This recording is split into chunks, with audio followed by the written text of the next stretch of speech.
Simplifying radicals. Ito ay for grade 9 mathematics. Ang given natin ay square root of 28. Hindi po siya perfect number.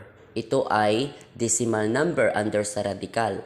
Okay, ang gagawin natin ay ating lang i-factor out. Dapat ang isa doon ay perfect number. Okay, so ang factor ng 28 ay 4 times 7. Okay? So that is square root of 4 times square root of 7. Ngayon, ang square root of 4, that is 2. Ngayon, kopyahin lang natin ang square root of 7. So, ang kanyang final answer ay 2 square root of 7.